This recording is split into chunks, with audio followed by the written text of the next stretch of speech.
The metal door of the St. Cloud Sheriff's Department slams behind me as I step inside, shaking snowflakes out of my hair. The fluorescent lights flicker overhead, buzzing like a dying engine. It's nearly 3 a.m., and the world feels hollowed out, as if sleep has abandoned Minnesota entirely. I pull my coat tighter around myself, my breath ghosting in the cold air, trapped inside the station's entryway. Deputy Harper was brief on the phone. "Miss Vega, your brother's children are here. You need to come down, now." He didn't explain anything else, and I didn't ask. I just ran. But instead of leading me to Mia and Noah, Harper guides me past the waiting area. I catch a blur of emergency blankets, the crinkle of silver foil, a small hand gripping a styrofoam cup. My heart stumbles. I know their silhouettes anywhere, but Harper doesn't pause. "Why aren't we stopping?" My voice cracks. "Captain wants to speak with you first." No, that's wrong. That's never good. Harper opens the interrogation room door and gestures me inside. The chair screeches slightly as I sit, my legs barely steady. Captain Rowan enters, dropping a clear evidence bag on the table between us. Inside is a silver cross necklace on a thin chain, my mother's necklace, the one my brother Luca kept in his truck, tucked into the visor for luck. I stare at it like it might crack open and scream. Rowan doesn't sit. He folds his arms, eyes sharp, assessing. "Miss Vega, your niece and nephew were found behind the Silver Cross industrial plant tonight. No coats, no guardian, wind chill at -22. My blood runs cold. Where's Luca? Why weren't they with him? Rowan's expression hardens, not unkind, but weighted. "That's what we're trying to determine. A note was found in Noah's pocket." He taps the evidence bag. "It had your name on it." Inside, under the necklace, is a crumpled paper scrap. My name, Elise, written in Luca's rushed handwriting. "Why?" Rowan asks.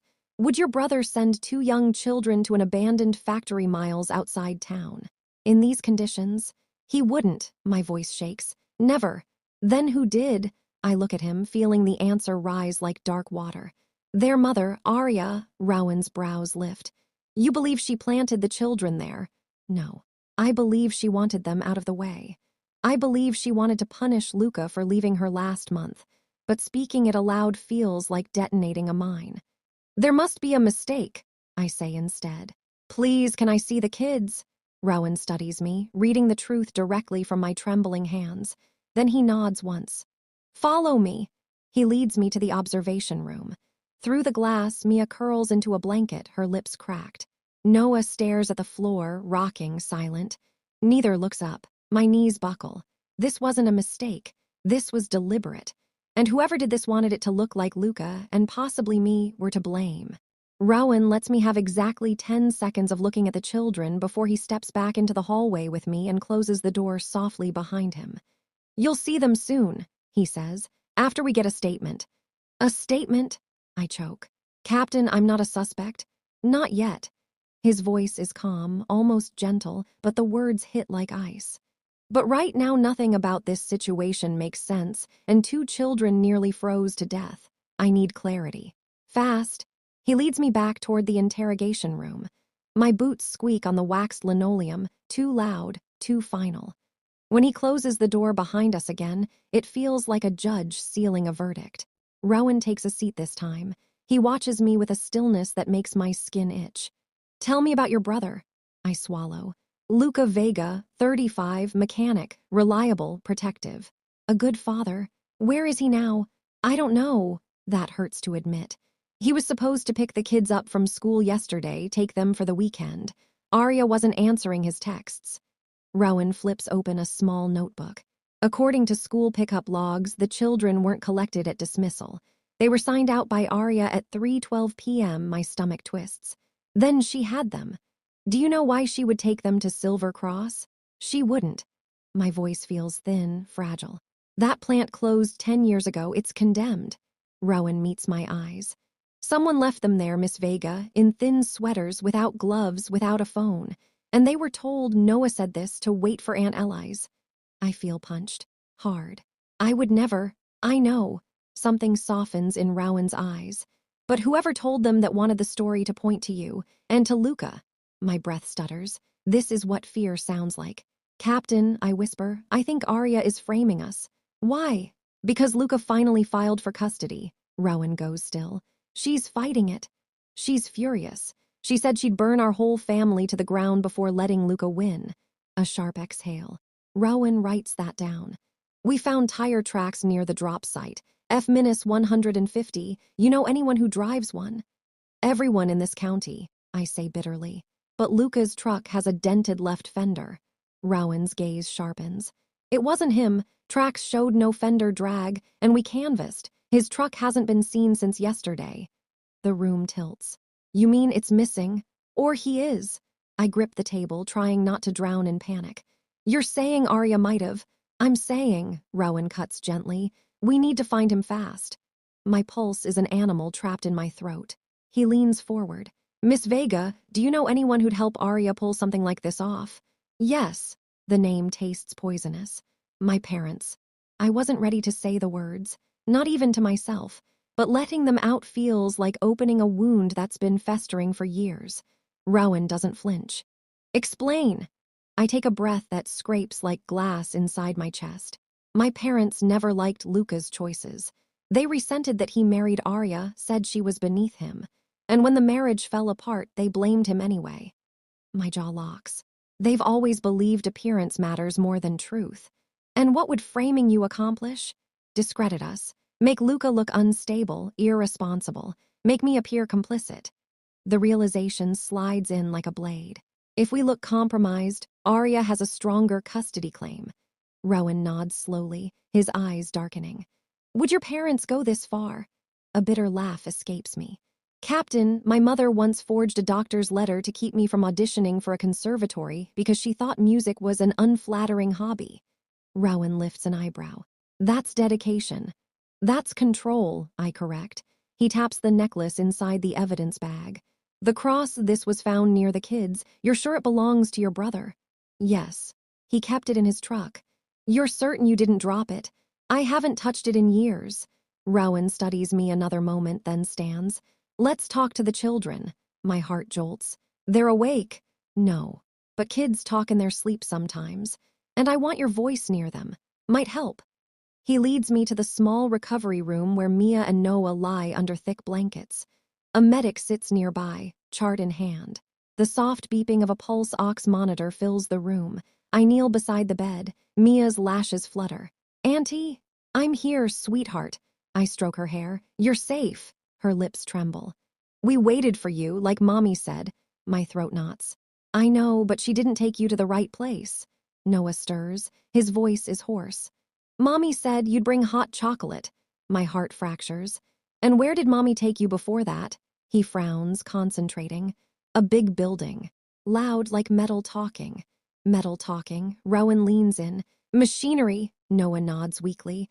Red doors. The man in the hat said not to look back. A chill races up my spine. What man? I dunno. Mommy knew him. Rowan straightens slowly.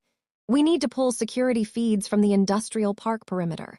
As Noah drifts back to sleep, Mia reaches for me, whispering, Mommy was crying, not sad crying. Angry crying, angry crying. Something in my body goes rigid. Captain, Arya didn't act alone. He nods grimly. Then let's find out who helped her. But before he can turn away, a deputy rushes into the doorway. Captain Dispatch got a call, female voice, blocked number. Message said, tell Elise the clock is ticking and Luca isn't cold yet. My blood turns to ice. Rowan reacts first. Trace that call. He snaps, but the deputy is already shaking his head. Blocked, bounced off 3 towers, we couldn't get a location. Rowan swears under his breath. I feel the world narrowing to a pinpoint. Luca isn't cold yet, not dead, yet a threat disguised as reassurance. Arya, she's spiraling and someone is helping her. Rowan turns to me. Miss Vega, I need you to be honest. Is your brother in danger because of something he did or something someone wants from him? I swallow hard. Luca doesn't owe anyone money, he doesn't drink, he doesn't run with criminals. Any disputes, fights, a recent conflict. One, the word comes out small. A coworker, Milo Denton. Rowan's expression sharpens. Why does that name sound familiar? Because he was arrested 2 years ago for assaulting Luca in the shop parking lot. My pulse climbs. Charges were dropped because Luca didn't show up to testify. Milo's been bitter ever since. Does Milo know Arya? Yes, too well. Luca suspected something happened between them before the divorce. Rowan mutters something dark. So Arya has motive to hurt Luca, and Milo has motive to help her. My pulse pounds in my ears. You think they're working together? I think, Rowan says carefully, that Arya wanted to sabotage the custody case and Milo saw an opportunity. He signals Harper. Put out an APB on Milo Denton. Last known vehicle, black F-150 with partial plate 7KX. A black F-150. My stomach drops. Captain, that's the tire track match. He nods grimly. I know. Before I can process anything else, my phone buzzes. Unknown number. Rowan snatches it and answers on speaker. A woman's voice spills into the room, distorted but unmistakably Arya's. Well, hello, allies, always so serious, it's exhausting. My skin crawls. Arya, where is Luca? She giggles. Oh, he's around. We're having a little disagreement. Rowan steps forward. Mrs. Vega, this is Captain Rowan. Shut up, she snaps sweetly. I'm talking to my sister-in-law. She draws out the last word mockingly. I hear my babies talk to you, she purrs. Children exaggerate, you know, they lie. Arya, those kids nearly died. Oh, please, drama queen. Her voice sharpens. If Luca had just come home like he was supposed to, none of this would have been necessary. What did you do to him? My voice cracks. Silence. Then a faint male groan filters through the line. My breath stops. Rowan's eyes go razor sharp. Vega, we can triangulate if she stays on, keep her talking. Arya, listen to me, I beg. You don't have to do this. Oh, I already did, she sings. But here's the game, allies, you want him back. Come alone, no cops, no children, I'll send the address soon. Arya, and if you bring anyone, her voice goes soft, deadly. Luca freezes before sunrise. The line disconnects. Rowan slams the desk. She wants to isolate you.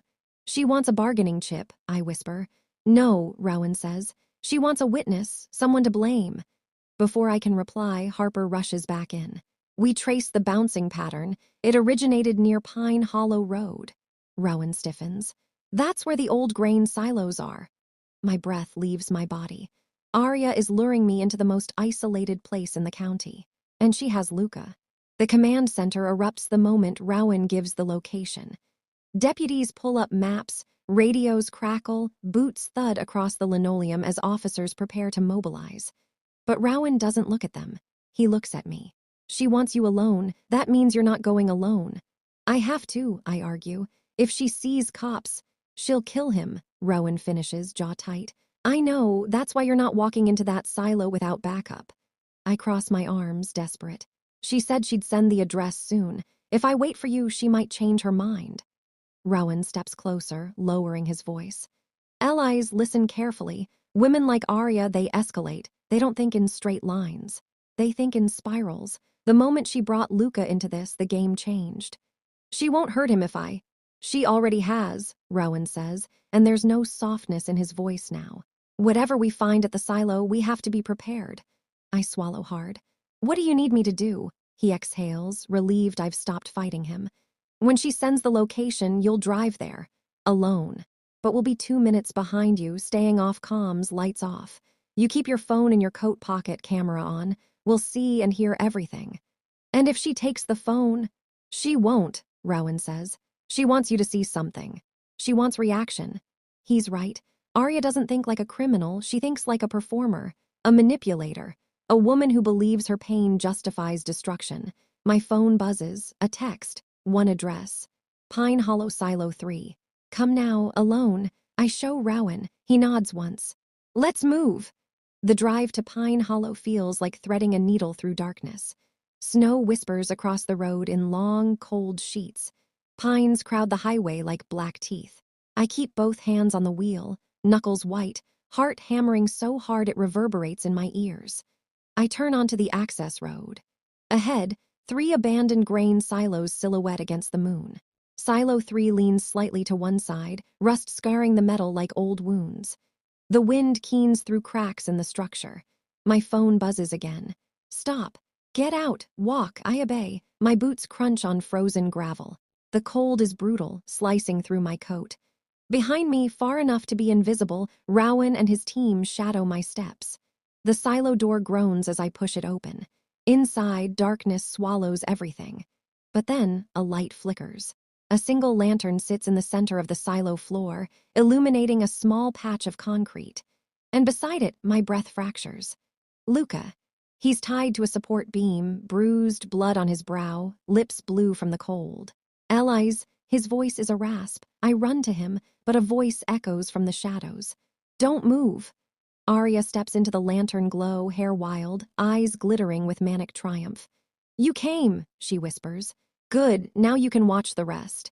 Arya circles the lantern like a predator, the light slicing across her face in warped fragments.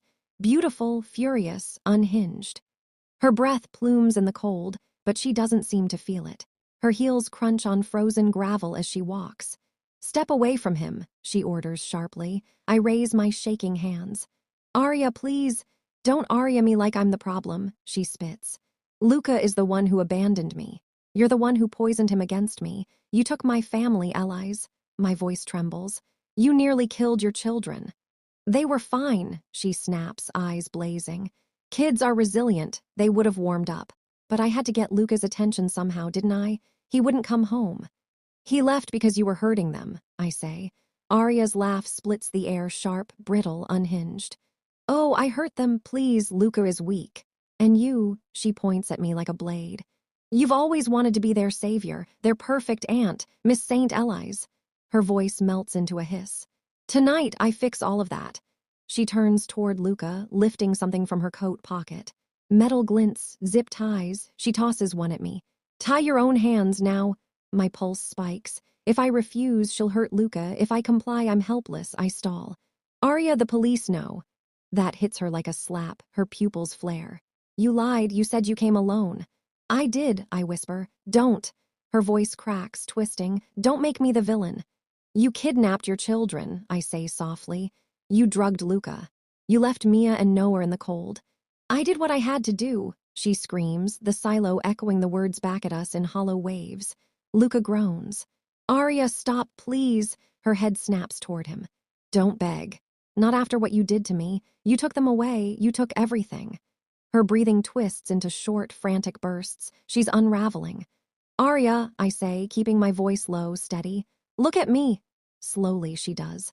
This isn't you, I murmur. You're scared. You're overwhelmed. She lunges toward me, brandishing a second lantern. Don't you dare psychoanalyze me. I am not crazy. I freeze. She sets the lantern on a rusted shelf, its flame flickering dangerously close to a pile of old grain dust residue, the kind that ignites like gasoline if sparked. Oh God, she's going to burn the silo, and us with it. Rowan sees everything. I know he does. My phone's camera peeks from my coat pocket, but he can't charge in yet, not without risking Luca's life. I force myself to step forward, palms raised. Arya, put the lantern down. We can talk. Her chin trembles. I wanted to be enough, that's all. You are enough, I lie gently. You always were. Her eyes shimmer, tears gathering. For a moment, I think she believes me. Then someone else speaks from behind a shadowed support beam. No, she wasn't. A man steps out. Tall, cold-eyed, Milo Denton. Milo's presence detonates the air. He steps into the lantern glow with slow, deliberate strides, his boots grinding grit into the concrete. His coat is dusted with snow, jaw set like carved stone, eyes scanning Arya with equal parts contempt and ownership. I feel the cold in my bones. Milo, I whisper. He gives me a razor-thin smile. Evening, Eli's. Arya stiffens, her fingers tightening around the lantern's handle. You shouldn't be here. Really? Milo asks mildly. I did all the heavy lifting. Figured I deserved a front row seat. I glance between them. This isn't just alliance. This is betrayal layered on betrayal. Arya, I say carefully. You told him to leave. She flinches. Milo steps closer to her, looming.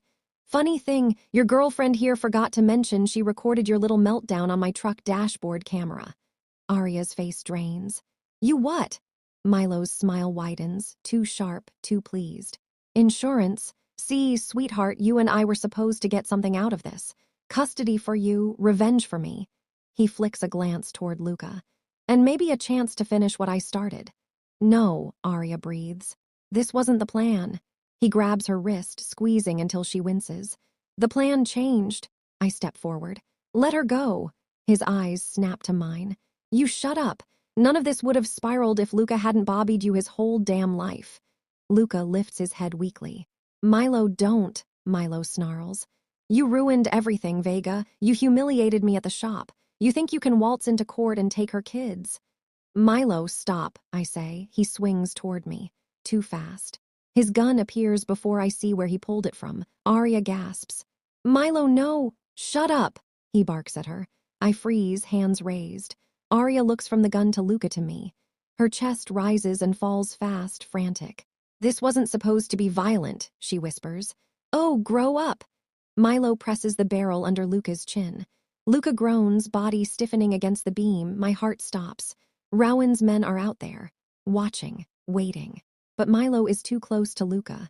One twitch, one wrong signal, and he will pull that trigger. Think, allies, think fast. I look directly at Arya. He doesn't care about you, she swallows hard. Yes, he does. No, I say softly. He cares about winning, about punishing Luca, and you're just a tool. Milo's jaw ticks. Allies, you think he'd protect you, I press, voice steadying. He recorded you, he planned to use you. The moment something goes wrong, he'll blame you. You know he will. Arya shakes her head, but tears spill over. No, she whispers. No, he wouldn't. He already did, I say. You heard him, Milo growls. Enough. He shifts the gun toward me. Arya watches the movement. Something changes in her eyes, a snap, a fracture, a decision. She lunges, not at me, at Milo. The lantern crashes to the floor. The grain dust ignites in a roaring flash, and the silo explodes into fire. Flame races across the floor like a living creature, fast, ravenous, unstoppable. Smoke surges upward, black and choking as the silo trembles under the sudden blast of heat. Milo staggers back, cursing, batting sparks from his coat. Arya falls to her knees, coughing violently. I throw myself toward Luca. Hold on, just hold on. His wrists are zip-tied behind the beam. My fingers tremble as I yank at the plastic, but they don't give. The heat licks closer, the air thickening into something clawed and hungry. Through the roar of fire, I hear Rowan shouting from outside. Move in now. Gunshots crack the night. Milo whirls toward the silo entrance, gun raised. He fires twice blindly into the smoke. Officers shout back. The building vibrates as boots slam against metal. Arya crawls toward me, coughing blood into her sleeve. Help him, she gasps. Please help him. I try again to snap the zip ties. They don't budge. Panic claws at my throat. Knife, Luca rasps. Pocket, right pocket. I shove my hand into his jeans pocket, praying he isn't delirious. My fingers brush cold metal, a box cutter. I flip the blade out with shaking fingers and saw through the zip tie. Luca groans as his arms come free. I wrench him upright, looping his arm over my shoulders. The fire surges. Grain dust ignites behind us with a deafening whump. The ground shakes. Heat blinds me. We stagger toward the doorway, but Milo steps into our path, face twisted with rage, eyes reflecting fire. Nobody leaves, he snarls. He raises the gun. Before I can scream, Arya hurls herself into him from behind. They crash into a support beam. The gun skitters across the concrete, disappearing into the flames. Milo roars and shoves her off. She slams into the ground, hitting her head. She doesn't move. Arya, I cry. Luca pulls me. Eli's G.O. I hesitate one breath, one impossible moment, staring at the woman who caused all this, who broke everything, who still threw herself into the fire to stop Milo from killing us. Then Milo charges. Rowan's voice cuts through the smoke. DOWN! I drag Luca to the ground. Gunfire erupts. 3 shots. 4. A pause. Then Milo collapses beside the lantern's shattered remains, his body still. The silo groans, a monstrous sound, metal shifting, buckling, preparing to fall. Rowan appears through the smoke, 2 deputies flanking him. Move! It's coming down! They grab Luca, supporting him between them. Rowan reaches for me, coughing hard. Eli's now! I lunge for him just as the ceiling cracks. Fire cascades from above like a wave of molten light. We sprint, stumbling, choking, clawing our way toward the doorway. A beam collapses behind us. Another. The exit looms. Rowan shoves me through first. Deputies drag Luca clear. Rowan leaps out last as the silo finally collapses in a deafening explosion of fire and metal. The blast knocks us all into the snow. Then silence. Screaming wind, the faint crackle of dying flames, and somewhere behind us, buried in the wreckage, Arya. Morning bleeds slowly into the horizon, pale gold filtering through smoke as firefighters soak the ruins of Silo 3. Paramedics swarm us, wrapping Luca in blankets, checking me for burns, forcing oxygen masks over our faces. Rowan sits nearby with a bandaged arm, his uniform streaked with soot. I don't cry until a firefighter walks over, helmet tucked under his arm. "We found her." My spine stiffens. "Alive," I whisper. He hesitates just long enough for the world to tilt. "Barely. Severe smoke inhalation. Possible internal injuries. She's being flown to St. Cloud Regional." A jagged mix of relief and grief punches through me. Arya caused unthinkable damage, but she saved my life in the end. She saved Luca's. She's both monster and victim. And now she'll face every consequence she ran from. 3 weeks pass. Winter thaws slowly, the kind of half-hearted Minnesota spring that promises warmth but still bites. Luca is recovering. Cracked ribs, a concussion, frostbite, but alive. He thanks me every day until I tell him to stop. "You saved yourself," I remind him. "I just cut zip ties." But he squeezes my hand, eyes full of things we still haven't unpacked. "No, you never gave up on me." The custody hearing is quiet, shockingly quiet compared to the chaos that birthed it. Arya, pale and hollow, sits with her attorney and does not speak once. She doesn't look at us, doesn't cry, doesn't argue. She pleads guilty. There's no fight left in her. Judge Harmon awards Luca full custody. My role, permanent emergency guardian, is renewed without contest. Mia and Noah cling to us the moment we exit the courthouse, their small hands anchoring us to a life rebuilt on truth instead of fear. A month later, I'm pushing Noah on the swings at the park while Mia draws chalk flowers on the sidewalk. Luca sits on the bench beside me, leaning back, sunlight warming his face. "I talked to my therapist today," he says softly. "He thinks I'm starting to feel safe again." I smile. "Are you?" He nods. "For the first time in years." We watch the children laugh, real laughter, not the brittle kind they used to force when Arya was listening. My chest swells with something clean and hopeful. "They asked if we could make Sunday dinners a tradition," Luca says. My throat tightens. "Of course." He hesitates. "They see you as home, you know." A warm ache spreads through my ribs. "I feel like they're home," I admit. The wind shifts, carrying the scent of thawed earth and playground wood chips. The world feels softer now, less sharp-edged.